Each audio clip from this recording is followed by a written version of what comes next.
우리 오늘부터는 이제 철로역정 함께 보도록 하겠습니다.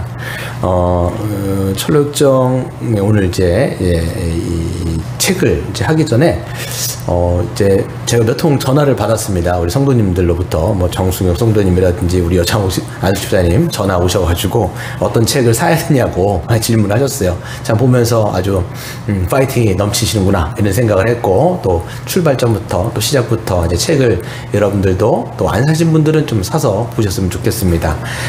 우리가 이제 성경을 가지고 보는 게 아니라 책을 보는 것이기 때문에 여러분들도 같이 설교를 통해서 들으시기도 하지만 또 여러분들이 이제 스스로도 읽으셔야 되기 때문에 같이 이제 책을 한 권 구입하셔가지고 보시면 참 좋을 것 같습니다. 철로역정은 이제 고전 있죠. 고전 중에 고전입니다. 제가 생각할 때 이제 고전이라고 하는 그 정의가 뭐냐라고 생각해 보면, 고전은 모든 사람이 다 알고 있지만 아무도 읽지 않은 책이라고 우리가 정의할 수 있을 것 같아요. 그래서 제목은 다 알고 있잖아요. 우리가 철로역정 그러면 다 들어봤는데 또 읽었냐 그러 물어보면 또 이렇게 퀘션 마크를 찍게 되는 책들인 거죠. 하지만 이게 몇백 년 동안 여러분 이제 사라지지 않고, 대부분 여러분 우리가 10년 정도가 되어지잖아요. 대부분 절판이에요. 거의 나오지 않습니다. 지금 현재도 수많은 책들이 나오지만 이게 몇 년 가지 않고 다 절판이지만, 이거는 몇백 년을 걸쳐가고 지금까지 사람들에게 읽혀지고 있는 책이라고 하면, 여기 안에 정말 또 우리가 이건 책을 우리가 본다고 생각하지 마시고 책을 통하여서 성경으로 우리가 더 들어가신다라고 생각하면서 우리가 이 철로역정을 함께 읽었으면 좋겠습니다. 예, 오늘 첫 번째 제가 이제 그 스크립트를 나눠드렸는데 좀 제가 될 수 있는 한 스크립트를 좀 나눠드릴 생각입니다. 스크립트를 좀 보시면서 하셔도 되는데요. 먼저는 이제 이 철로역정을 썼던 존 버년이라고 하시는 이 저자가 어떤 분인지를 좀 먼저 소개를 좀 해드리면서 시작을 했으면 좋겠습니다. 존 버년은요, 출생이 1628년도, 그러니까 17세기의 청교도 분입니다. 그러니까 청교도 그 시대에 있으셨던 거장 중에 거장이죠. 네. 그런데 보시면 그분의 출생은요, 굉장히 좀 비천하다, 어떻게 보면 흙수저다 이렇게 얘기할 수 있죠. 보시면 잉글랜드의 배드퍼드라고 하는 근처에는 엘스토우라고 하는 지역, 지금도 있습니다. 그 지역이 아주 시골 마을인데 거기에서 댐장이의 맏아들로 태어나셨습니다. 보시면 이제 그분도 댐장이었어요. 댐장이 무엇인지 알죠? 뭐 주전자라든지 뭐 이렇게 노스로 된 거, 오래 쓰다 보면 이게 닳잖아요. 그러면 이제 그 댐장이들 와갖고 이것들을 때우는 그 직업을 갖고 있었던 것이죠. 그래서 보시면 비천한 태상으로 태어났기 때문에 그 교육을 제대로 받지는 못했습니다. 그래서 읽고 쓰는 정도, 그 정도 교육을 받았습니다. 그래서 흙수저예요. 그 당시 보시면 청교도 학자들을 보시면 대부분 귀족 집안 태생들이 많아요. 청교도의 황태자 중에 청교도의 황태자라고 얘기하면 존 오웬 이분들을 들 수 있는데, 그분 같은 경우는 아주 명문 가문이기도 했고, 그리고 그 가문을 통해서 또 여러 업적들을 남기셨던 분이죠. 그런 분들에 비해서는 아주 흙수저인 거죠. 하지만 이런 것들이 뭐 이렇게 상관이 있냐? 그렇죠. 상관이 없죠, 여러분. 그런데 보시면 그분은 또한 유년 시절을 아주 마음 내키는 대로 살았다라고 회고를 합니다. 그래서 책을 보시면 이런 내용이 나와요. 험담하고 욕하고 거짓말하고 하나님의 거룩한 이름을 모독하는 데 있어서 나를 따라올 자가 없었다. 그런 일들이 너무나 익숙해져서 제2의 천성이 되었을 정도다. 하지만 청교도들의 설교를 들을 때마다 엄청난 죄책감에 시달렸다라고 이야기합니다. 그래서 9살 때, 10살 쯤, 그러니까 여러분 초등학교, 지금의 초등학교 때인데, 그럴 때 존 버년은 그냥 막 산 거죠. 부모님도 뭐 제대로 교육시킨 것도 아니고. 그래서 이분의 기록이 분명하게 남아있지가 않아요. 예, 이 출신이 좀 이렇다 보니까 어렸을 때에 어떤 생애가 있었는지를 분명하지가 않습니다. 예, 그래서 많은 자료들이 있지가 않은데, 그 이유가 이분의 어떤 출생 때문에 그렇다라고 이야기들을 합니다.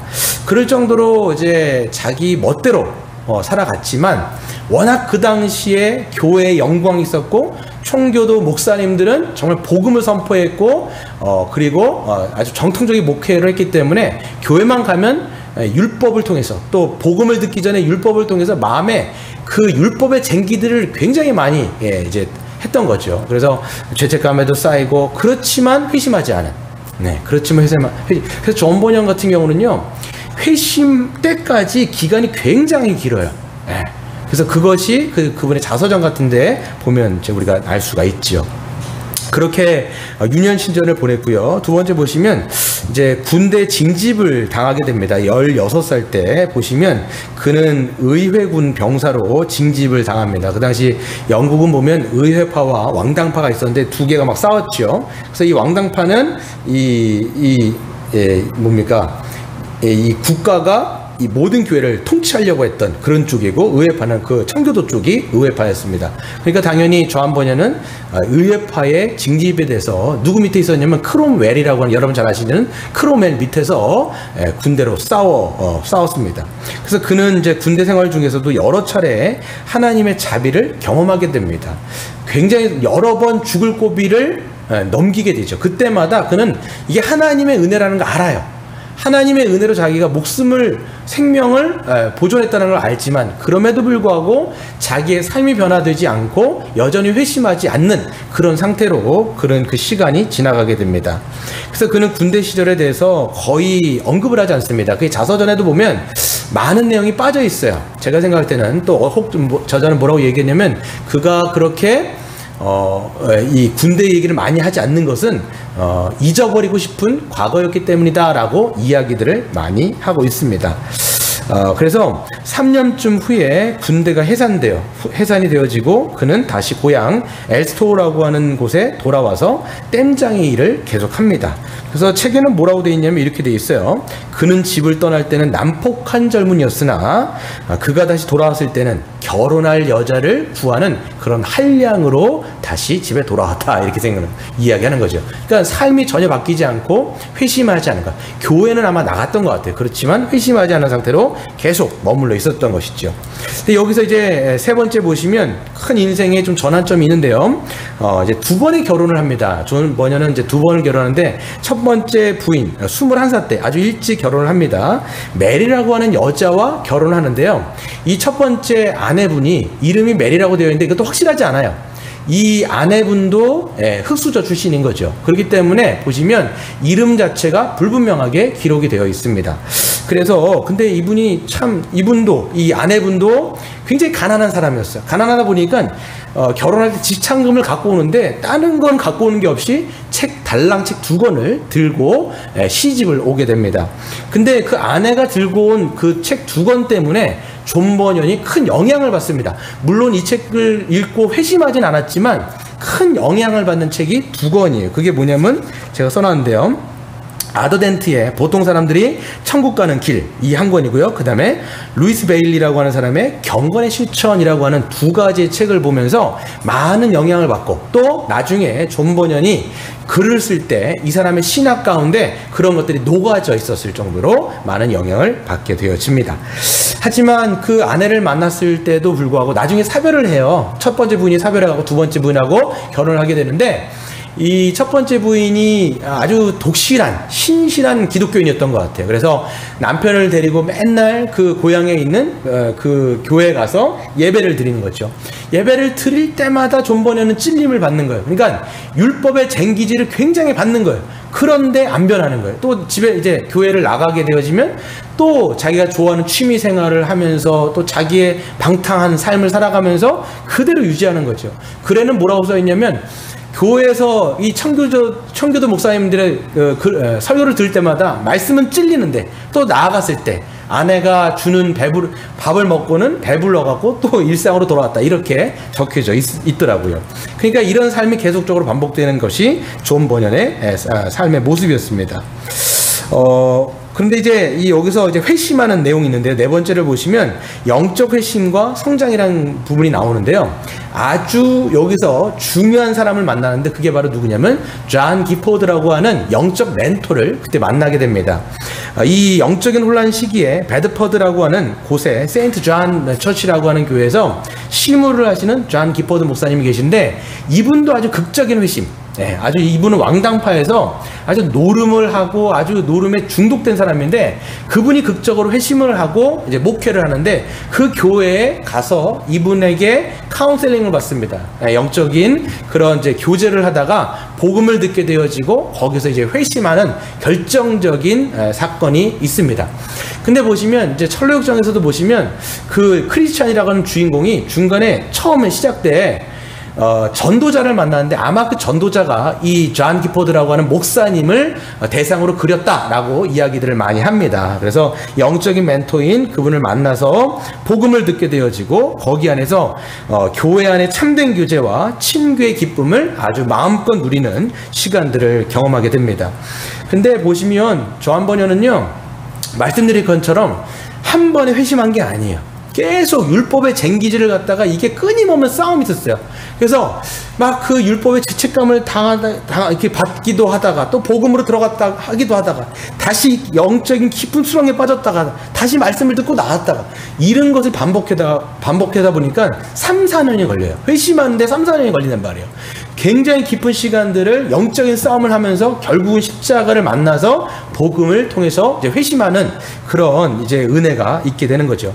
그래서 여러분 보시면요, 존 버녀는요, 자기의 모든 인생의 문제를 어디에서 발견하기를 원했냐면 말씀에서 답을 찾기를 원했습니다. 그래서 이 사람이 성경을 그러니까 모든 답은 다 성경에서 들어가는 거예요. 그래서 성경을 연구하고 성경 안에서 자기의 문제를 발견하기 위해서 애를 썼던 분이에요. 그래서 여러분 이 철로역정 책을 보시면 이게 여러분 하나의 글이 아니라 말씀이 하나하나가 묻어져 있어요. 그래서 보면 여기에 각주도 달려있지만 그냥 보시면 이게 그냥 말씀으로 되어졌구나 라고 생각할 정도로 존 버년이 아주 말씀에 깊이 빠지면서 이것들을 그림의 언어로 아주 그렸던 것이라고 여러분들이 생각하시면 되겠습니다. 그래서 이 자서전에 보면 이런 말이 나와 있어요.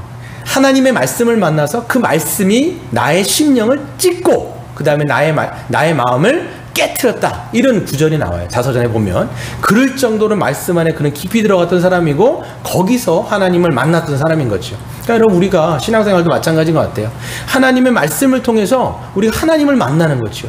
그러니까 그 말씀을 통해서 그 말씀이 부딪힐 때 우리의 심령을 찢기도 하고 또 부서뜨리기도 하면서 그 말씀 안으로 들어가는 은혜가 우리는 분명히 있어야 될 줄로 믿습니다.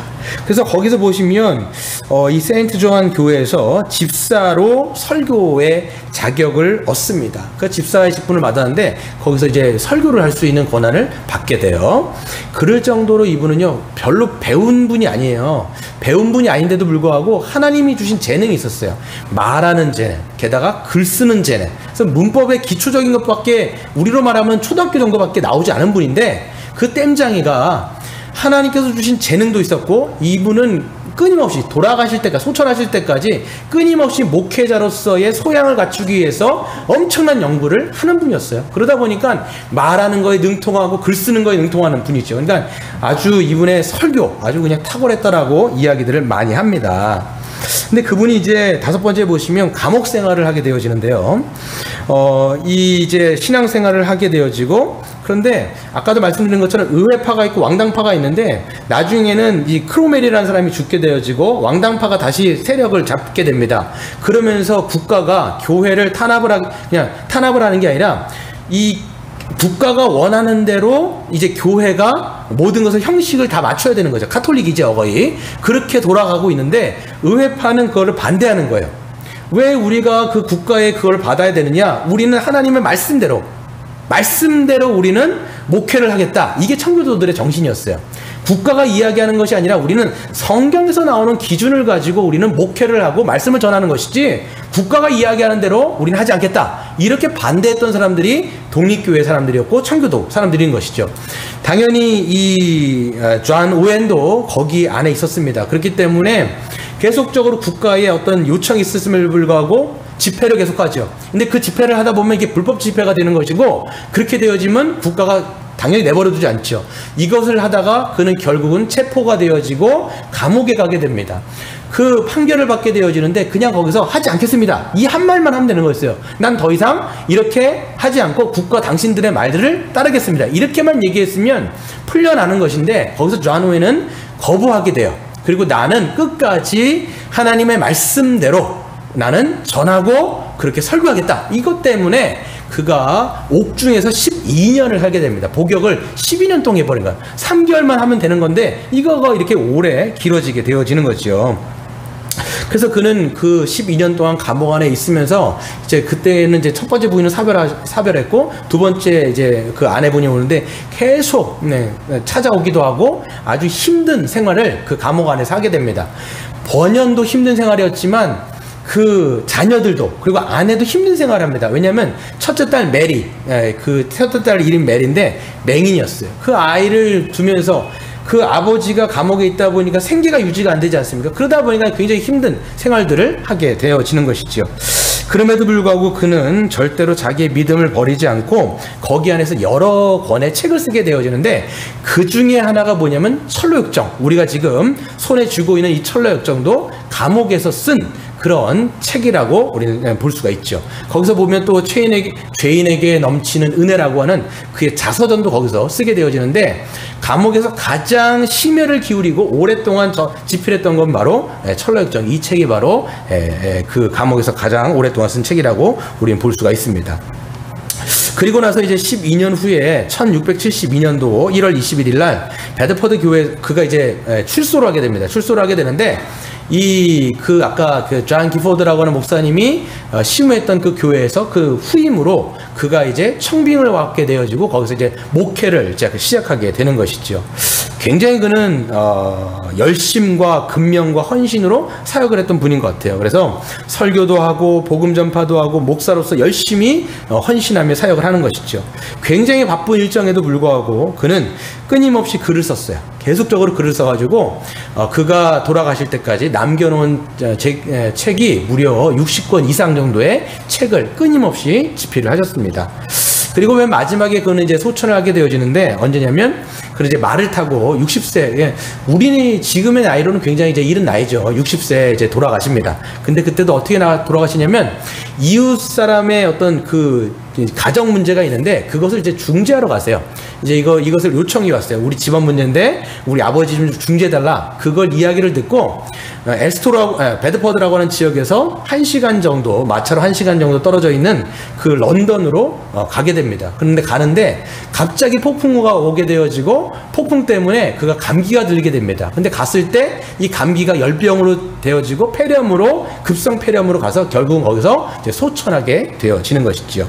그래서 여러분 존 번연의 이 쭉 그 60세의 여정을 보게 되어지면 정말 하나님께서 그를 인도하셨고 그를 통해서 사역하게 하시고 복음을 전하는 자로서 그를 세우셔가지고 우리가 지금 읽고 있는 철로역정을 갖고 있는데 그 철로역정 이야기는 자기의 자서전이 거의 묻어있다라고 보셔도 우리는 되겠습니다.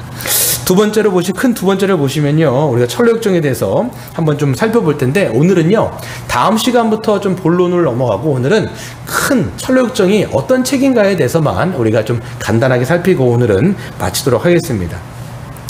첫 번째 특징이 있는데요, 철로역정은요 청교도 신학에서 매우 중요한 위치를 차지합니다. 그래서 청교도 신학의 중요한 주제들을 다 다루고 있어요. 그래서 그냥 우리가 이 책들이 그냥 어떤 우화 정도로만 생각되어지는데 그렇지가 않다라는 생각을 여러분들 하셔야 됩니다. 그래서 철로역정은요 신학적인 주제들을 이제 우화의 형식으로 매우 쉽게 다루고 있습니다. 그래서 이게 그냥 어떻게 보면 청교도 신학들이 이 안에 다 담겨 있어요. 여러 가지 주제들이 다 담겨 있는데 여러분 청교도 신학자들이 쓴 책들을 보면 사실 쉽지가 않습니다. 어려워요. 내용 자체가 되게 딱딱하고요. 그 존 오웬이라고 했던 그 목사님도 책을 굉장히 많이 쓰셨는데 읽어보면 굉장히 딱딱해요. 근데 그런 분들의 책을 읽다가 이 존 번연의 이 철로역정을 읽으면 아주 쉬워요. 왜 그러냐? 모든 조직적 그냥 교리들을 아주 우리가 접할 수 있는, 읽기 쉽고 이해하기 쉬운 우화라는 거 아시죠? 그냥 뭡니까? 이야기, 스토리가 있는 거예요.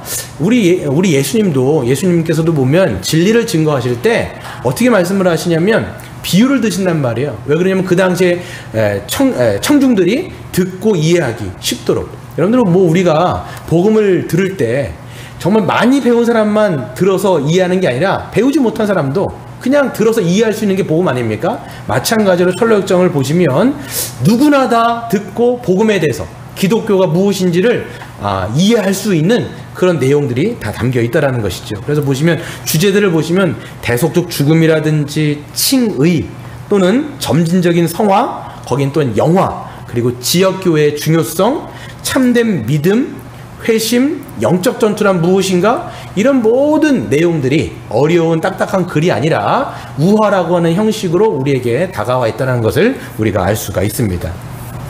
그래서 여러분 철로역정 책을 보시면 많은 사람들이 이제 오고 하는 세대에 많은 사람이 읽었는데 평가들이 있습니다. 아까 말씀드렸던 그 존 오웬이 뭐라고 평가를 했냐면 이랬어요.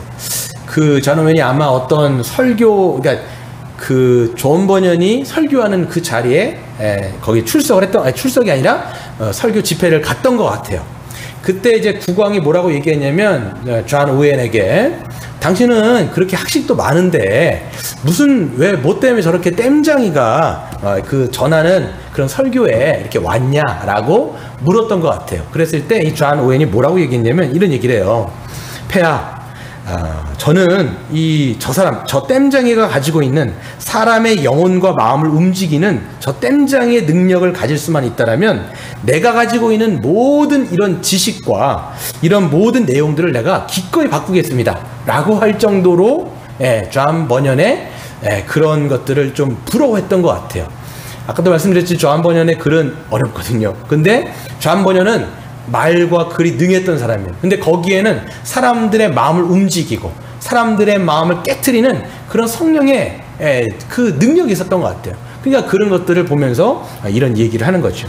또 찰스 스펄전, 이 찰스 스펄전은 이제 존 버년과 200년 후의 사람인데요. 이 목사님이 뭐라고 말했냐면 평생에 이 책을 나는 100독 정도 했는데 매번 읽을 때마다 영적 각성을 경험했다라고 얘기합니다.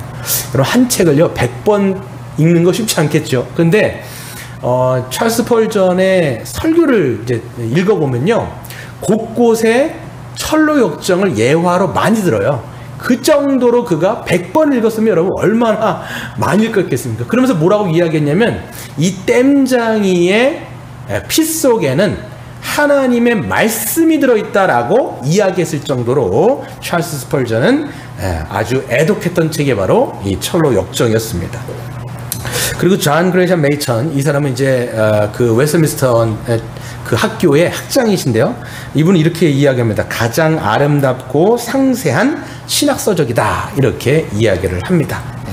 그럴 정도로 오가는 많은 세대가 평가를 하고 있습니다. 준 영향을 보게 되어지면요, 이게 이제 이 책이요 초판이 1678년도에서 이 초판을 했습니다. 근데 그것이 10년 후에 13판 13번을 찍은 거죠. 그러면서 10만 권 이상이 팔려지게 되어집니다. 제가 초도에 말씀드린 것처럼 지금 나오는 책도요 10년이 지나면요 대부분 사라져요. 거의 절판되거나 더 이상 찍지 않습니다. 하지만 이거는 지금까지 몇백 년을 흘러오면서 끊임없이 사람들에게 읽혀지고 있는 책이기도 하고, 또한 현재 200여 개 이상의 언어로 번역되어지고 있습니다. 출판되어서 또 성경다음으로 널리 보급되는 책이 바로 이 철로 역정인 것이죠. 그래서 여러분 200여 개의 언어들로 여러분 이렇게 번역됐다라고 이야기하면 굉장하거든요. 지금도 마찬가지지만 그 청교도들이요 복음을 전할 때 성경을 번역한 다음에 그 다음 책을 번역한 게 뭐냐면 철로역정이었어요. 네. 여러분 우리나라도 마찬가지입니다. 장로교 선교사인 게일이라고 하는 선교사님도 우리나라의 이 성경을 번역한 다음에, 그분이 번역한 건 아니지만 성경이 번역한 다음에 그 다음 갖고 온 책이 바로 뭐냐면 철로역정이라는 책을 가지고 번역하고 들어온 거예요. 그러니까 성경이 들어가고 또 철로역정이 들어가고 그럴 정도로 하나님의 말씀을 전도하는데, 복음을 증거하는데 아주 강력하게 쓰임받은 책이 바로 이 철로역정인 거죠. 그래서 여러분 우리가 알고 있는 길선주 목사님이 있지 않습니까? 그분도 마찬가지예요. 번역된 철로역정을 책을 읽고 감명을 받아서 1907년도에 있는 평양 대부흥운동을 이끌기도 했고요. 그 다음에 여러분 이성복 목사님이라고 계세요. 성결교단의 그 처음에 만드신 분이고, 서울 신학교 가보시면요, 저도 가봤는데 거기에 가보면 이성복 선교사 이 목사님의 기념관이 있어요. 거기서 보면 그분이 썼던 철로역정 책이 있어요. 왜 그러냐면 그분이 부흥사시거든요. 근데 엄청난 집회를 하고 댕겼어요. 그때마다 그분이 부흥에서 가장 핵심 주제가 뭐였냐면 철로역정이었어요. 항상 집회를 할 때마다 철로역정 주제를 가지고 부흥회를 이끌었던 분이 바로 이상봉 선교사님입니다. 그럴 정도로 우리 한국 교회에게도 큰 영향을 줬던 것이 바로 이 철로역정이었다는 것을 우리가 알 수가 있습니다. 그래서 마지막 세 번째로 보시면요, 우리 이 철로역정의 영성에 대해서 한번 좀 살펴보고 오늘은 좀 마치도록 하겠습니다. 다음 주부터는 하나씩 보겠지만 철로역정에서 이야기되어지고 있는 7가지, 물론 더 여러 가지 이야기할 수 있지만 저는 이거를 좀 이동훈 목사님 책을 좀 내용들을 좀 참고한 건데, 이 7가지 주제, 7가지 영성에 대해서 우리가 좀 묶어서 생각해 볼 수가 있는 것이죠. 철로역정의 첫 번째 영성은요, 구원의 영성입니다. 이게 아주 중요하겠죠. 기독교라고 얘기하면 가장 중요한 건 우리의 구원입니다. 그래서 철로역정은 기독교 구원의 교리를 아주 분명하게 그리고 있습니다. 그래서 주인공 크리스천, 우리가 이제 크리스천이라고 하는 게 이제 이 철로역정의 주인공인데, 이 사람의 원래 이름이 크리스천이 아니에요. 원래는 뭐였냐면 은혜 없음, graceless라고 하는 그 이름이었어요. 그러니까 이 사람은 딱 등장할 때 어떻게 등장하냐면 남루한 옷을 입고 등장합니다. 그리고 한 손에는 하나의 책을 들고 있어요. 그게 이제 성경책인데요. 그리고 등에는 아주 무거운 짐을 지고 있어요. 그게 바로 뭐냐면 죄의 짐입니다.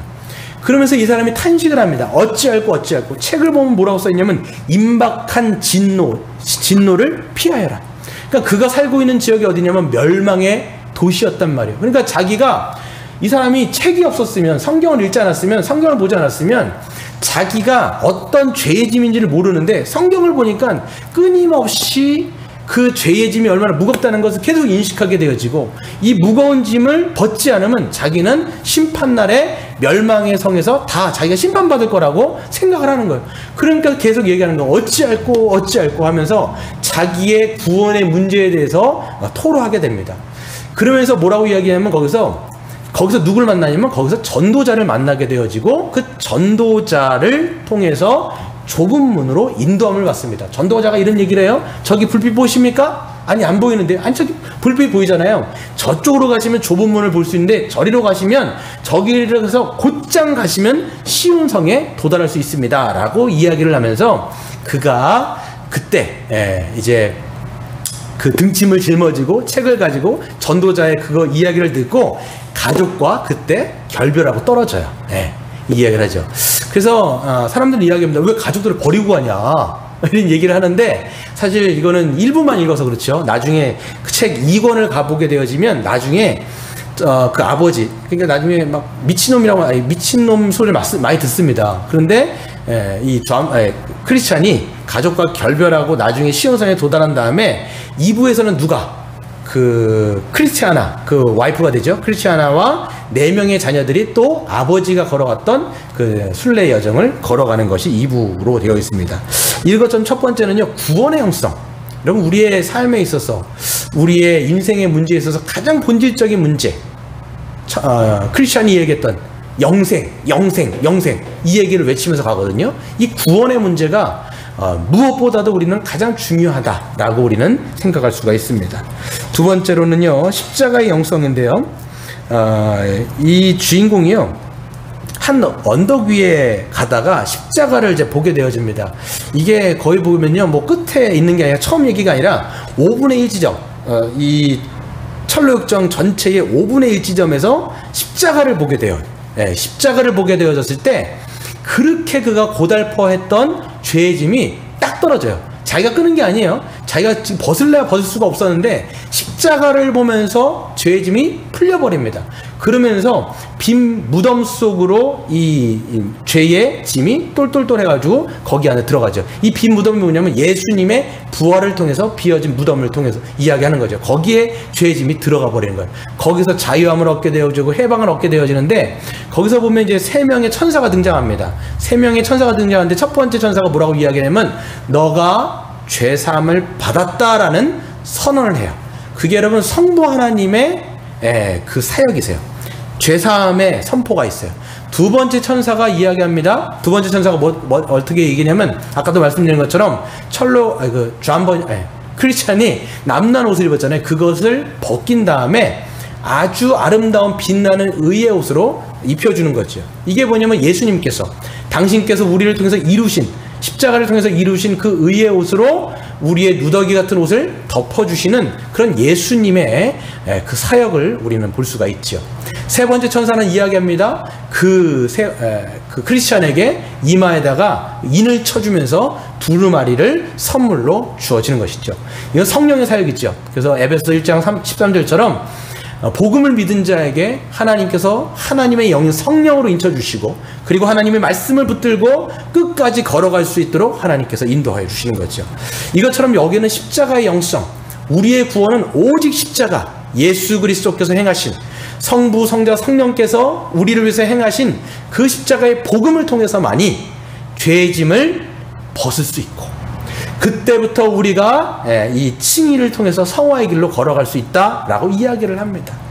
여러분, 여기서 중요한 지점이 있는데요. 존 버녀는요, 이 십자가를 통하지 않는 거, 이게 굉장히 이제 무서운 거죠. 그러니까 여러분, 우리가 기독교를 생각할 때 이 존 버녀는, 근데 우린 자꾸만 복음을 증거할 때 죄에 대해서, 십자가에 대해서 증거하기보다는 예수님을 믿으면 잘 산다, 이런 식으로 증거하는 것은 전혀 복음이 아니라는 걸 알 수가 있어요. 그러다 보니까 죄의 점이 있으면서 자기가 죄의 점이 있는 걸 인식도 못하고, 그렇죠? 십자가를 통해서 그것을 이것을 경험하지도 않은 채 교회에 와서 그냥 종교 생활하는 부지기수의 사람들이 있을 수 있다는 거예요. 그거를 경고하는 게 바로 철로역정에서 이야기하는 거예요. 그러니까 하나님의 말씀을 통해서 죄의 짐을 봐야 돼요. 자기 누더기를 봐야 되는 거예요. 어찌할꼬 하면서 율법의 쟁기질을 통해서 고통을 받아야 돼요. 그것을 통해 십자가를 만나야 진짜 자유가 무엇인지, 해방이 무엇인지, 구원이 무엇인지 은혜를 아는데, 그거 없이 예수 믿음 복 받는다 이 얘기만 듣고 교회 와버리니까 참된 신앙이 안 생긴다라는 거예요. 그 얘기를 지금 철로역정에서 하고 있다라는 거예요. 그래서 구원의 영성과 두 번째 십자가의 영성에 대해서 이야기를 하는 거예요. 세 번째 영성이 뭐냐면 성화의 영성입니다. 아주 참, 여러분 이걸 잘 기억해야 되는데, 그 십자가를 만난 게 5분의 1 지점이에요. 그러니까 처음 거의 초두에 이게 만난단 말이에요. 그러니까 5분의 4가 남았어요. 무엇을 이야기하는 거냐면, 지금 죄사함과 칭의가 신앙의 끝이 아니잖아요. 신앙의 시작이라는 거예요. 십자가를 통해서 죄의 짐을 벗게 되어지고 하나님으로부터 칭의를 받았어요. 끝이에요? 아니잖아요. 이게 시작이에요. 그러면서 우리는 점진적인 성화를 가야 되는 것을 아주 철로역정에서는 이야기를 많이 하고 있어요. 지금 한국교회가 계속 물론 이제 참 좋은 흐름들이 있어갖고 성화에 대해서 자꾸 얘기하기 시작합니다. 왜 그러냐면 그 얘기를 예전에는 예수 믿으면 구원받는다 이 얘기를 너무 많이 하다 보니까 그 다음 스텝, 하나님을 닮아가고 예수님을 닮아가는 성화의 여정에 대해서는 많이 이야기를 안 하는 거예요. 그러다 보니까 지금 보시면 우리가 코로나 사태로 인해서 한국교회가 욕을 많이 먹었잖아요. 왜 이렇게 성화가 없냐라는 거예요. 하나님의 모습이 왜 없냐라는 거예요. 많이 얘기를 안 했기 때문이겠죠. 이거를 이제 보면서 우리 철로역정을 보면서 이 성화의 중요성을 우리는 다시 한번 이야기할 수가 있습니다. 그래서 거기서 보면 이제 수많은 이야기가 많이 나옵니다. 물론 이제 본론에 들어가서 좀 자세하게 설명하겠지만 간단하게 몇 가지만 보시면요. 크리스찬이 그 죄의 짐을 벗은 다음에 만나는 세 사람이 있어요. 그게 누구냐면 단순씨, 나태씨, 거마씨 세 사람을 딱 만나요. 그 사람이 누구냐면 단순, 영적인 잠을 자고 있는 그리스도인들의 모습을 대변하는 사람들이에요. 여기서 나온 등장인물들을 보게 되어지면 그리스도인들이 어떤 모습인지, 또 세상 사람들이 어떤 그 마음을 갖고 살아가는지를 아주 이야기체로 잘 설명하는데, 먼저가 이제 심플이라고 하는 단순시입니다. 이 사람이 뭐냐면 너무 단순해가지고 영적인 잠에 빠진 거예요. 이게 뭐냐면 너무 단순해서 생각을 하지 않는 거예요. 여기서 우리에게 시사해주는 바가 큽니다. 기독교인인데 생각을 안 해요. 머리를 안 쓰는 거예요. 지성을 안 쓰는 거예요. 그러다 보니까 말씀 보지 않고 신앙석인 서적 읽지 않고, 그러다 보니까 머리를 안 쓰는 거예요. 여러분 로마서 12장 1절 2절을 보면요, 너희의 마음을 새롭게 하여 라고 했을 때 이 마음은요, 이런 마음이라기보다는 지성이에요. 지성. 그러니까 지성을 계속적으로 끊임없이 우리가 각성해야 되는데 기독교인들이 머리 안 쓰는 거예요. 그러니까 돈 버는 데는 머리를 써요. 근데 하나님의 말씀에 대해서 우리가 그 분별하여 이 지적인 능력을 갖추지 않으니까 신앙생활을 오래 했어도 여전히 초등학교 지식을 갖고 있는 거예요. 우리가 여러분 성화의 여정을 가려면 여러분 우리가 신앙생활을 10년, 20년, 30년 하면 우리가 여러분 초등학교, 중학교, 고등학교, 대학교, 대학원 이 정도 수준을 갖추고 해야 되는데 30년 신앙생활에도 지식은 초등학교에 머무는 거예요. 여러분 그 초등학교 지식으로 여러분 우리가 어떻게 대학원을 갈 수 있겠냐라는 거예요. 그러니까 다 깨지는 거예요, 여러분. 단순 씨가 여기서 얘기하는 거죠.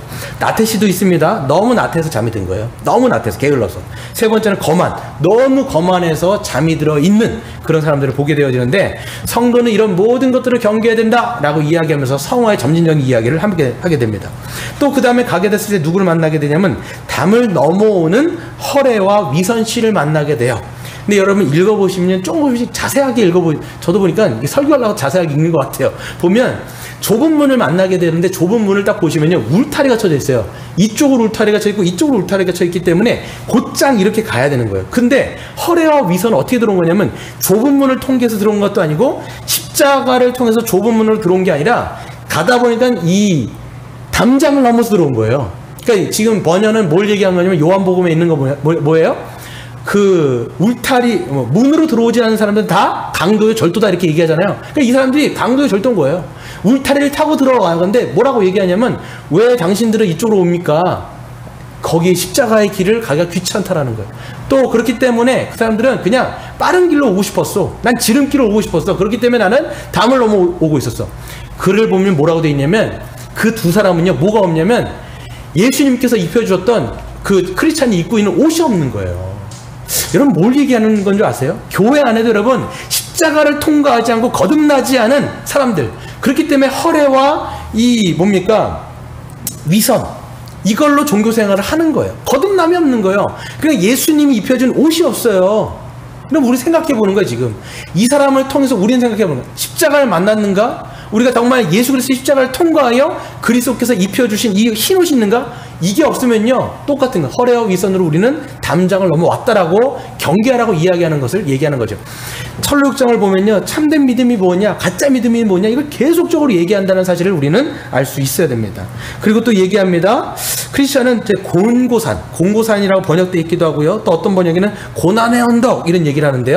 거기로 올라가다가 그 정자를 하나 만납니다. 정자에 만나서 쉬게 되어지는데 이 정자가 나쁜 정자는 아니었어요. 거기서 쉬고 있는데 잠깐 잠이 들어요. 깜빡 잠이 드는데 그때 크리스찬이 들고 있던 그 두루마기를 탁 놓쳐요.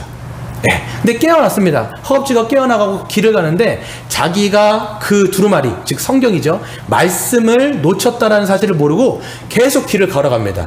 이 모습이 뭐냐면 우리 성도들도 그리스도인들도 신앙생활을 하면서 하나님의 말씀을 놓치고 살아가는 수가 있어요. 말씀을 전혀 보지 않고 하나님의 말씀에 대해서 전혀 우리가 생각하지 않고 묵상하지 않고 그냥 여정을 가는 거예요. 근데 여러분 그 전번에 뭐라고 얘기하는 거냐면 하나님의 말씀 없이는 그 말씀을 떨어뜨리면 우리의 성화도 중단된다라는 거예요. 나중에 여러분 이 크리스찬이 돌아와가지고 얼마나 후회하는지 몰라요. 내가 그때 왜 거기서 깜빡 쳐버렸을까? 왜 내가 그때 그거를 떨어뜨렸을까 하면서 굉장히 후회하면서 자기를 자책하는 모습을 보게 되어지는 것이죠. 그러니까 우리가 말씀을 놓치고는 우리가 이 영적인 여정을 절대 걸어갈 수 없다는 걸 보여주는 거죠. 또 이 언덕 꼭대기에 이르렀을 때 두 사람을 만나게 되는데 어떤 사람을 만나게 되냐면 역주행하는 사람을 만나. 나는 이렇게 가고 있는데 돌아오는 거예요. 그 사람들 이름이 뭐냐면 하나는 그 겁쟁이와 하나는 불신이라는 사람이 들어옵니다. 왜 당신은 돌아옵니까? 이쪽 길로 가야 되지 않습니까? 그 사람들이 얘기하는 거예요. 저쪽으로 가니까 사자가 있다라는 거예요. 두려워서 못 가겠다라는 거예요. 힘들어서 못 가겠다라는 거예요. 그렇기 때문에 나는 지금 우리가 왔던 고향으로 나는 백하겠습니다 라고 얘기하는 거죠. 여기서 뭘 얘기해 주는 거냐면 우리가 순례 여정을 갈 때도 우리가 다시 길을 멈춰서 롯의 아내와 같이 뒤돌아보면서 뒤로 갈까라는 생각을 하게 만드는 게 있는데 그게 원인이 뭐냐면 두려움이라는 거예요. 신앙 가운데 두려움, 디모데전서 뭐라고 되어 있습니까? 하나님이 주시는 마음은 두려운 마음이 아니요 능력과 사랑과 근신하는 마음인데 공포와 두려움. 정말 이렇게 가도 진리가 나올까? 하나님의 생명의 길이 나올까? 이렇게 가면 고생만 하는 거 아니야? 이렇게 가다가 내가 더 그냥 다른 사람들 잘 먹고 잘 사는데 이렇게 가다가 나 그냥 손 빨고 두 손 빨고 가는 거 아니야? 이렇게 하는 거예요. 세상이 루저 되는 거 아니야? 이런 두려움이 엄습할 때 우리는 빽한다라는 거예요. 또 하나가 뭐예요? 이 불신, 신뢰가 없는 거예요. 하나님의 약속에 대한 말씀에 대한 그 불신이 있으니까 다시 돌아가게 되어지는 그런 일들이 있다라고 이야기하는 거죠. 이게 바로 여러분 더 많지만 몇 가지만 제가 뽑은 거예요. 성화의 영성. 우리의 삶은요, 성화, 점진적인 성화입니다. 계속적으로 앞으로 가는 거예요. 사도 바울이 뭐라고 얘기하냐면 우리가 표대를 향하여 달려가노라. 그렇죠? 내가 붙잡힌 바 되어진 것을 붙잡기 위하여 달려가노라. 이런 것들이 우리의 삶 가운데 있어서 가야 되는 거죠. 네 번째 영성은요, 존 버년이 참 중요하게 생각하는 게 교회 영성입니다. 여러분, 교회론 있잖아요. 우리가 교회론을 그냥 교리적으로 들었어요. 근데 여기서는 이걸 다 하나하나를 우화로 풀어갑니다. 얼마나 이 사람이 천재인 것 같아요, 저는. 보시면, 그래서 철학적에서 중요하게 여기는 것이 누구냐면 참된 목자의 중요성을 얘기합니다. 그래서 크리스천이 죄로 인해서 괴로워하고 있을 때 누구를 만나냐? 전도자를 만나죠. 존 기포드 목사님의 어떤 그 대상이라고 이야기하는데, 그 전도자도 그렇고요. 또 보시면 크리스천이 해석자의 집에 들어가서 먼저 첫 번째 6가지의 해석을 보게 되어진 첫 번째 보는 게 뭐냐면 하나의 그림을 보는데, 그 그림이 뭐냐면 참된 목회자상이었어요. 그래서 그 목회자가 눈은 하늘을 향하고 있고 손에는 아주 귀한 책, 복된 책, 성경을 들고 있고 입에는 진리의 입이라고 쓰였고요. 그 다음에 세상을 등지고 세상 사람들을 위해서 탄식하면서 하나님 앞에 제사장적인 기도를 하면서 그 다음에 머리에는 금멸유관을 쓰고 있는 참된 목자상에 대해서 먼저 얘기합니다. 여러분 보시면 뭘 잠깐만 얘기하는 거냐면, 우리가 이 철로, 그러니까 이 순례자의 길을 감에 있어서 정말 중요한 사람이 누구냐면 참된 목자라는 거예요. 참된 목사를 만나지 못하면 우리는 정말 중간에 가다 꺾이거나 정말 아주 힘든 역경을 만난다, 이런 얘기를 하는 거예요. 전 지금도 마찬가지로 생각합니다. 저도 목사지만 저도 이것을 보면서 목회자란 누구냐를 다시 한번 생각하게 됐어요. 물론 그때 이제 그 해석자의 집에서 더 설명을 드리겠지만, 이 참된 목자의 중요성은 우리가 여러 번 이야기해도 아주 지나침이 없을 정도로 아주 중요한 거예요. 참된 목자를 만났을 때 함께 우리가 그 길을 끝까지 완주할 수 있다라고 이야기를 하고 있는 것이지요. 그러면서 또 보시면요, 크리스천은 순례의 여정에서 정확히 중간 지점이에요. 정확하게 중간 지점에 뭘 만나냐면 여러 가지 번역인데, 하나는 아름다운 집으로 번역되기도 하고 하나는 미궁이라고 번역이 되고 있는데, 이게 바로 유형교회를 얘기하는 거예요. 우리가 섬기는 지역교회를 얘기하는 거예요. 이 지역교회가 얼마나 우리의 순례 여정 가운데서 중요한지를 이 존 버년은 거듭 강조하고 있습니다. 그래서 그 아름다운 집에 보면요, 방이 3개가 있어요. 3개가 있는데 첫 번째는 평화의 방, 두 번째는 서재, 세 번째는 무기고, 이 3개가 있어요. 이 평화의 방은 뭐냐면 영적인 안식이 이 지역교회를 통해서 주어진다라는 걸 얘기하는 거예요. 그리고 크리스찬이 딱 봤는데 엄청나게 큰 방에 서재 안에 꽉 책이 가득 차 있는 거예요. 이건 뭘 얘기하냐면 지역교회는 분명히 영적인 지식을 이 성도들에게 먹여야 된다는 거예요. 이 지식이 없을 때 우리는 아주 힘들어질 수 있는 거죠. 그래서 지역교회는 분명히 하나님의 말씀과 그 다음에 수많은 믿음의 선배들의 서적들을 통해서 이 영적으로 무장시키는 게 굉장히 중요하고, 그 다음에 세 번째 마지막으로 이 크리스찬이 갔을 때 거기에 나와 있는 무기고가 있어요. 무기고에 가가지고 그 사람들이 무장을 시켜줍니다. 거기서 갑옷을 입어요. 이게 아마 에베소 6장인 것 같은데, 거기서 보면 영적인 무장을 하고 비로소야 이제 다시 순례길을 떠나게 됩니다. 지역교는 이렇게 영적인 쉼을 주고 또 영적인 지식을 주고 영적인 무장을 시켜서 성도들로 하여금 이 순례길을 걸어가야 해야 된다라고 이야기를 하고 있는 겁니다. 거기서 보면 이제 여러 사람들이 등장하는데, 뭐 신중이라든지 분별, 경건, 자애, 이런 사람들이 등장하는데요. 그 사람들이 이제 크리스천한테 계속 물어봐요. 어떻게 왔었냐, 어떻게 고향을 떠났고, 어떻게 가족과 헤어졌고, 어떻게 다시 이렇게 수많은 역경들을 왔는지를 다 물어봐요.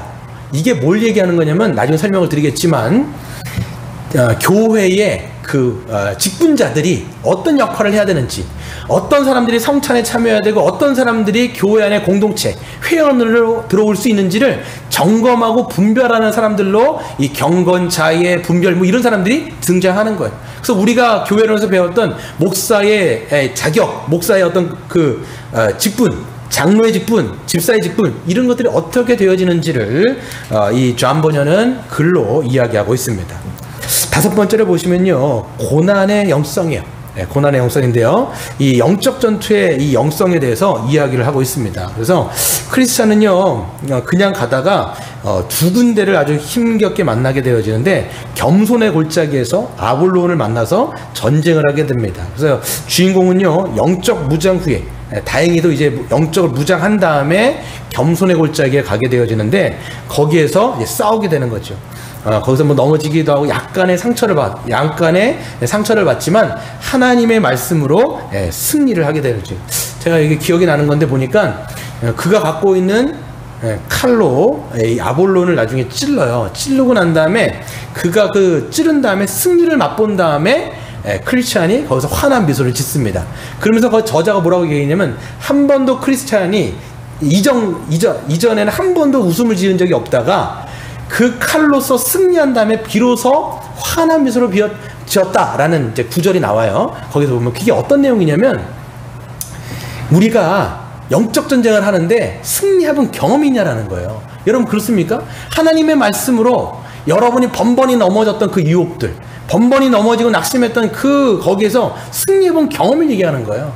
거기서 그 승리가 쌓이고 쌓였을 때 우리의 영적인 성화가 점점 더 깊고 넓고 높게 이루어지는 것인데, 그걸 얘기하는 거예요. 거기에 기쁨이 있는 거예요. 우린 맨날 넘어지고 자빠져고 회개하고 넘어지고 자빠지고 회개하고 맨날 이런 얘기만 하잖아요. 근데 그게 아닌 거예요. 정말 하나님의 말씀에 양날의 그 날선 검으로 그 대적 마귀를 찔렀을 때 거기에서 승리해본 경험, 거기에서 기쁨을 누려본 적이 있냐라고 버녀는 자기의 삶의 경험을 통해서 이야기하고 있는 것이죠. 그리고 이제 겸손의 골짜기를 지나서 더 큰 공포를 느끼게 되어지는데, 사망의 음침한 골짜기를 만나게 됩니다. 거기는 아주 무섭습니다. 보시면 이제 읽어보시면 아주, 거기서 보면 이제 이 길이 칠흑같이 어두워요. 그리고 마귀가 계속 귀신들의 음성이 들리게 되어지고, 나중에는 하나님을 비방하게 되어지고 하나님의 어떤 그 이름을 막 비방하게 돼요. 근데 나중에 이 크리스찬이 자기가 하는 말인지 귀신들이 하는 말인지 헷갈릴 정도로 아주 영적 침체에 빠지게 됩니다. 이게 여러분, 신자가요, 사망의 음침한 골짜기를 갈 때는요, 내가 하나님을 비방하는 건지 사단이 주는 음성인지 헷갈리게 왔다 갔다 할 수 있다는 거예요. 그러면서 아주 영적인 침체 가운데 빠지는데, 거기서 누구를 만나게 되냐면, 자기랑 똑같이 길을 가고 있는 믿음이라고 하는 사람을 만나서 그 길에서 벗어나게 돼요. 그래서 거기서는 그 아까 겸손의 골짜기에서는 칼을 썼는데, 여기에 대해서는 대상이 없는 거예요. 싸워야 될 대상이 없는데 계속 그런 게 있잖아요. 그럴 때 뭐를 하게 되냐면, 무기 중에 무기인 기도로 이기게 됩니다. 그가 하나님의 말씀을 가지고 기도하게 되어지고, 그 다음에 저 앞에 가는 어떤 사람의 찬양, 그 찬양이 뭐였냐면 시편 23편, 사망의 음침한 골짜기를 걷는다 할지라도 내가 해를 두려워하지 않는 것은 하나님께서 주의 막대기로 나를 안위하십니다 라고 하는 그 믿음이 부르는 찬양을 듣고 그도 각성해서 그 음침한 골짜기를 나가게 되는 거죠. 뭐를 이야기하는 거냐면, 기도로 이길 수도 있지만 또 뭐냐면, 함께 이 사망의 음침한 골짜기에 갈 때는 동역자가 필요하다는 거예요. 절대로 혼자서는 우리가 갈 수 없고, 교회라고 하는 한 지체, 한 몸이 같이 서로 격려하고 위로하여 갈 때 비로소 우리가 나아갈 수 있다는 사실을 알려주는 거죠. 몇 가지만 좀 더 하고 마칠게요. 오늘 시간이 좀 많이 갔지만, 여섯 번째, 일상의 영성입니다. 일상의 영성은요, 그 크리스찬은요, 믿음과 함께 이제 가다가 어디를 만나게 되냐면 허영의 시장을 만나게 됩니다. 허영의 시장에 가보니까 각종 보석이 있고 너무 좋은 물건들이 허다한 거예요. 뭐 탐욕이 있고 굉장히 많습니다. 그럼 뭘 보여주는 거냐면, 세상이 얼마나 탐욕적인 시장인지를 보여주는 거예요. 그래서 보면 거기서 이렇게 쓰여 있어요. 천국으로 가려면 반드시 이 탐욕의 시장을 지나가야 된다는 거예요. 그걸 지나가지 않고선 절대로 하나님의 나라를 들어갈 수 없다는 것을 보여주는데, 이때 이 크리스찬과 이 믿음이요, 다른 이 시장 사람들로부터, 허영의 그 동네에 사는 사람들도 주목을 받게 되는데, 주목받는 이유가 세 가지예요. 첫 번째는 뭐냐면, 그들의 옷이 달라요. 그들은 하나님께서 입혀주신 옷이 있는데 다른 사람들은 그 옷이 없는 거예요. 그러니까 사람들이 주목하죠. 두 번째는, 그 사람들은 하나님 나라의 말을 쓰고 있는데 다른 사람들은 다른 언어를 쓰는 거예요. 그리고 그들의 행실이 달라요. 다른 사람들 다 시장에 주목해갖고 그거에 사는데 환장을 하고 있는데, 이 두 사람은요 절대로 그것을 시선을 두지도 않는 거예요. 하나님, 내가 헛된 것에 두 눈 팔지 않게 해주시옵소서 기도하면서 가는 거예요. 그러다 보니까 중간에 장사꾼이 나타나요. 장사꾼이 유혹의 말로 막 합니까? 당신은 뭘 사겠습니까? 이렇게 얘기했을 때 크리스찬이 이런 얘기를 해요. 나는 오직 진리만 사겠습니다. 아주 질리는 말을 하죠. 그러니까 이 질리는 말을 하니까 이 사람들이 뚜껑이 열려가지고 막 공격을 해갖고 나중에 이 사람들이 재판장에 넘겨지게 되어 체포가 되어지고 거기서 믿음이 순교하게 됩니다. 믿음이 순교하는 자리에서 거기서 뭐가 되겠냐면 믿음이 순교하게 되어지고 거기서 그 순교의 현장을 보면서 감동을 받은 소망이라는 사람이 또 이제 순례길을 걸어가게 됩니다. 그 소망이 어디까지 가냐면 이 맨 마지막 천국 입성할 때까지 따라가는 거예요. 뭘 보여주는 거냐면 우리가 하나님 나라에 갈 때는 그 소망까지 갖고 있어야 그 하나님 나라에 갈 수 있다는 걸 보여주죠. 소망이 이렇게 얘기해요. 당신들이 순교하는 그 현장에서 많은 그 허영의 시장에 있는 사람들이 그 순교의 자리를 보면서 많은 사람들이 당신들처럼 순례길을 따라왔습니다. 이렇게 얘기하는 거예요. 여러분, 그 순교자의 피가 있을 때 거기에서 여러분 믿음의 사람들이 또 탄생하게 되는 것이고 교회가 탄생하게 되는 것이고 거기서 순례의 길을 걸어가는 사람들이 있다는 것을 보여주고 있는 것이지요. 마지막 여러분, 그래서 이 일상의 형성, 그러니까 이게 그냥 우리가 종교 안에 있는 것이 아니라 일상을 어떻게 살아가야지는 것도 보일 뿐만 아니라 마지막에는 완주의 형성이에요. 결국은 이게 뭐냐면 저 한번이 뭘 얘기하는 거냐, 끝까지 이 천국의 여정을 같이 가자는 얘기예요. 하나님의 은혜로 우리는 하나님의 은혜로만이 거긴 갈 수 있다라는 것들을 우리가 보여주고 있는 것이죠. 그래서 크리스찬과 소망이 마지막 천국에 입성하게 되어지는데 마지막 단계가 뭐냐면 강이 있는데 너무 깊은 거예요. 너무 깊은 강이다 보니까 두려움이 빠져요. 이게 요단강입니다, 여러분. 요단강. 그래서 다른 빛의 사람들에게 물어봐요. 아니, 다른 혹시 건너갈 다리 같은 게 없습니까? 그냥 이거를 건너가지 않고 그냥 갈 수 있습니까? 라고 했을 때 뭐라고 얘기했냐면 죽음을 보지 않고 올라간 사람 있잖아요. 엘리야라든지 또 누구죠?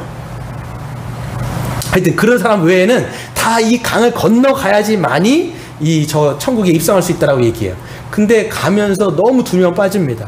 이 사망, 이게 죽음의 공포인 거죠. 사람이 어떻게 보면 이생과 내생을 이제 놓는 다리를 건너가는데 한 발을 디뎠을 때 예수 그리스도께서 은혜로 그들을 시온 성에 입성하게 해주시면서 거기서 천사들이 나팔을 불고 그들이 끝까지 맨 마지막에 완주하는 것으로 끝나게 되어지는 것이죠.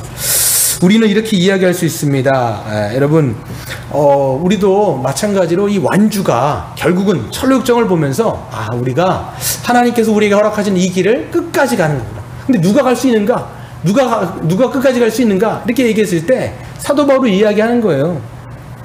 나는 선한 싸움을 싸우고 나의 달려갈 길을 마치고 믿음을 지켰으니 이제 후로는 나를 위하여 의의 면류관이 예비되었으므로 주 곧 의로우신 재판까지 그날에 내게 주실 것이며 내게만 아니라 주의 나타나심을 사모하는 모든 자에게다 라고 말씀하시면서 잠번연도 그렇게 갔고 수많은 믿음의 사람들도 그 길을 걸어가면서 결국은 하나님 나라에 들어가는 모습을 보게 되어지는 것이죠.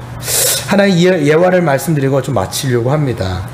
1982년도에 뉴욕에서 이제 마라톤 대회가 열렸습니다. 그 마라톤 대회에서는 보면 이 마라톤 대회가 그냥 그 선수뿐만 아니라 일반인들도 참가할 수 있는 그런 자리였던 것 같아요. 그러다 보니까 거기에는 린다 다운이라고 하는 뇌성마비의 어떤 여인도 참석을 하게 됐습니다. 근데 그 대회를 위해서 2년 동안 아주 피나는 노력을 하고 이제 거기에 참여를 한 거예요. 그래서 그날 이제 이 마라톤을 경기를 시작하면서 요이 땅 하고 시작을 한 거예요. 사람들은 막 이제 했죠. 근데 이 여자분은 이제 뇌성마비이기 때문에 보조기구를 의지해서 정말 힘겹게 걸어가게 되는 것입니다. 근데 이제 2시간이 지났을 때 선두 그룹에 있는 사람들이 들어가게 돼요. 그리고 3시간 되었을 때 이제 대부분 사람들이 거기 이제 다 결승점에 통과하게 되죠. 그리고 4시간 됐을 때는 거의 마지막에 있는 사람들도 다 거기 결승점에 통과하게 되는 거예요. 그러면서 이제 분위기가 어떤 거냐면 이제 대부분 이제 마라톤이 끝나가고 방송사도 거의 철수하게 되어지는 그런 이제 상황이었던 거예요. 왜 그러냐면 그 뒷시간이 뉴스를 중계해야 되기 때문에 다 방송사들도 이제 철거하게 되는 거죠. 근데 그때 한 통의 전화가 왔어요. 뭐라고 전화가 왔냐면 아직까지 마라톤이 끝나지 않았습니다.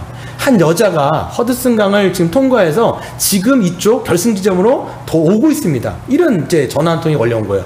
그러면서 이제 방송사가 급하게 부랴부랴 이제 자기의 방송 장비를 챙겨가지고 그 마지막 결승전을 통과하는 그 여자를 취재하기 위해서 간 거예요. 그래서 그 여자가 린다 다운이라는 사람이 통과했죠. 그래서 물어본 거예요.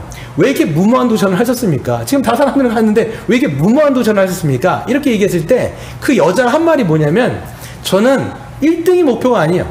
저는 완주가 목표였어요. 이런 얘기를 한 거예요. 나중에 1등은 별로 관심이 없다라는 거예요. 완주가 목표라는 거예요. 여러분 나중에 이게 2008년도에 또 누가 여러분 거기에 도전을 하냐면 우리가 알고 있는 이지선 자매 있잖아요. 화상을 온몸에 당해서 일단 그 이지선 자매도 똑같이 그 지점을 7시간이, 11시간일 거야. 아마 통과해갖고 거기 결승점을 했을 때 똑같이 또 물어봤어요. 왜 이렇게 무모한 도전을 했습니까? 이랬을 때 이지선 자매도 뭐라고 얘기했냐면 나는 1등이 목표가 아니라 나는 완주가 목표였다. 이렇게 이야기를 하는 거예요. 그럼 우리가 목표가 뭐냐면 완주예요. 완주. 천로역정을 보면서 우리는 완주하는 거예요. 그래서 십자가를 통해서 죄의 짐을 벗은 우리가 하나님의 나라에 들어갈 때까지 수많은 고통과 때로는 힘든 길들이 있지만 하나님께서 분명히 우리를 그 가운데 넣어주신다. 우리는 믿음으로 걸어가자. 우리가 생각하면서 이 천로역정을 보시면서 또 은혜의 시간들이 되셨으면 좋겠습니다.